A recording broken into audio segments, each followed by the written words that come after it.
108 स्वामी अच्युतानंद स्मारक समिति के तत्वाधान में बाबा साहब डॉक्टर भीमराव रामजी आम्बेडकर के गुरु स्वामी अच्युतानंद का 94वां परिनिर्वाण दिवस श्रद्धापूर्वक मनाया गया। इस अवसर पर नई जमीन कब्रिस्तान थाना नजीराबाद के सामने स्थित स्वामी जी की समाधि स्थल पर एक गरिमापूर्ण श्रद्धांजलि सभा का आयोजन किया गया। सभा की शुरुआत में मुख्य अतिथियों और समिति के पदाधिकारियों द्वारा स्वामी जी की समाधि पर पुष्प अर्पित कर उन्हें भावभीनी श्रद्धांजलि दी गई। इसके बाद समाधि स्थल परिसर में पर्यावरण संरक्षण का संदेश देते हुए वृक्षारोपण भी किया गया। श्रद्धांजलि सभा में वक्ताओं ने स्वामी अच्युतानंद के जीवन और उनके संघर्षों पर प्रकाश डाला। मैं बौद्धाचार्य रमेश चंद्र गौतम, भारतीय पेंशन मंच ज्वाइंट सेक्रेटरी, राष्ट्रीय ज्वाइंट सेक्रेटरी। आज जो यहाँ नई जमीन पर स्वामी अच्युतानंद जी के प्रमाण दिवस पर बहुत से लोग इकट्ठे हुए हैं, सैकड़ों की संख्या में। वास्तव में उनका जीवन समाज सुधारक के रूप में इस देश को एक ऐसी सहानुभूति रूप में संदेश दिए गए हैं कि वो इस देश की सार्वजनिक रूप से जनहित में रक्षा करें। जब स्वामी अच्युतानंद जी बाबा साहब से मिलते हैं तो बाबा साहब भी स्वामी अच्युतानंद से बड़े ही आदर भाव के साथ मिलते हैं और वो स्वामी अच्युतानंद जी उनको ये अपना संदेश देते हैं कि हमारे इस कार्यक्रम को या इस जनहित को जरूर जो है संविधान में समाहित करें। संविधान में समाहित भी किया गया है, लेकिन हम सभी लोग, हमारे समाज के लोग इस चीज़ को पढ़ते नहीं हैं। उसमें सबसे पहले तो उन्होंने हमको मौलिक अधिकार दिए। मौलिक अधिकार में भी आर्टिकल 25 में साफ कह दिया गया है, इस देश में रहने वाले जितने भी लोग हैं सब अपने अपने मजहब के अनुसार, अपने अपने मजहब के रीति रिवाज के अनुसार रह सकते हैं। और उन्होंने समानता का अधिकार दिया।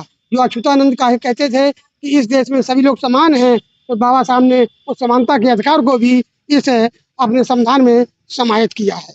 उन्होंने शिक्षा का अधिकार दिया है। उन्होंने आर्टिकल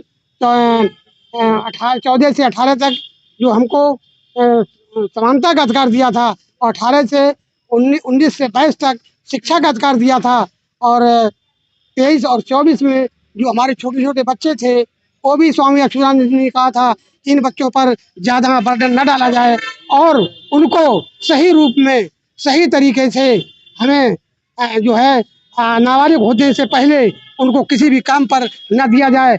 जैसे बड़े बड़े होटलों में जो नाबालिग लड़के रख लिए जाते थे, वो भी अच्युतानंद जी के कहने पर डॉक्टर B.R. अम्बेडकर ने उसे अपनाया। इसी प्रकार से हमको 2930 में भी बहुत अच्छे से अधिकार दिए हैं। वो भी स्वामी अच्युतानंद जी ने जो संदेश दिया था उन्होंने बाबा साहब को भी माना है। आर्टिकल 32 जो अच्युतानंद ने कहा था, एक जनता जो छोटी से लेके है नीचे जो कहते हैं, वो भी आर्टिकल 32 में जो है सीधे सुप्रीम कोर्ट में अपनी याचिका दायर कर सकता है, ये भी उन्होंने कहा था। इस प्रकार से मुझे यह ज्ञात होता है कि स्वामी अच्युतानंद जी के जो पढ़ा है डॉक्टर B.R. अम्बेडकर ने, उस पर जरूर डॉक्टर B.R. अम्बेडकर ने ध्यान दिया है और उनकी बातों को रखते हुए अपने संविधान को बनाया है। मैं यही चाहता हूँ कि सभी लोगों से कि स्वामी अच्युतानंद जी के बताए हुए रास्ते पर सभी लोग चलें और अपने देश का उद्धार करें, तभी देश की एकता और अखंडता कायम रह सकती है। मैं सभी लोगों को अंत में धन्यवाद देता हुआ अपनी बात समाप्त करता हूं। विद्यावती, छत्रपति साहू जी महाराज विश्वविद्यालय कानपुर। मैं यहाँ से स्वामी अच्युतानंद जी पे शोध कार्य कर रही हूँ और सभी को मेरा नमो बुद्धाय, जय भीम। आज हम एक ऐसे महान नायक, समाज सुधारक और दलित चेतना के अग्रदूत, सामाजिक क्रांति के अग्रदूत स्वामी अच्युतानंद जी के पुण्यतिथि पर उनको विनम्र श्रद्धांजलि देने के लिए उपस्थित हुए हैं। और स्वामी जी ने उस समय पे चेतना जगाई दलितों में, जिस समय ये समाज जातिवाद के दल से जूझ रहा था, जिसमें किसी की इतनी हिम्मत नहीं थी कि वो समाज के खिलाफ या विसंगतियों के खिलाफ बोल सके। लेकिन स्वामी जी ने ये आवाज़ उठाई और उन्होंने एक छोटी शुरुआत करी, एक छोटी सी महासभा से।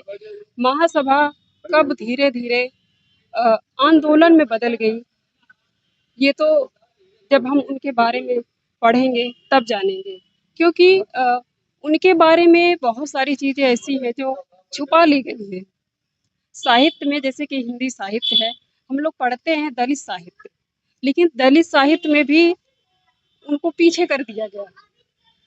दलित साहित्य में उनको पहले कवि थे, पहले पत्रकार थे, लेकिन उनको पीछे कर दिया गया। उनकी जो लिखी कविताएं हैं वो हमें पढ़ाई नहीं गई, तो उसका ये दुष्परिणाम हुआ कि लोग उन्हें जानते नहीं, लोग उनके बारे में बहुत कम जानते हैं। ये बहुत मेरे लिए सौभाग्यशाली बात है कि मैं आज यहाँ पे उपस्थित होके उनकी पुण्यतिथि में मैं वृक्षारोपण कर पाई। इसके लिए सभी को बहुत बहुत धन्यवाद भी, जिन्होंने मुझे इनवाइट किया। और नमो बुद्धाय।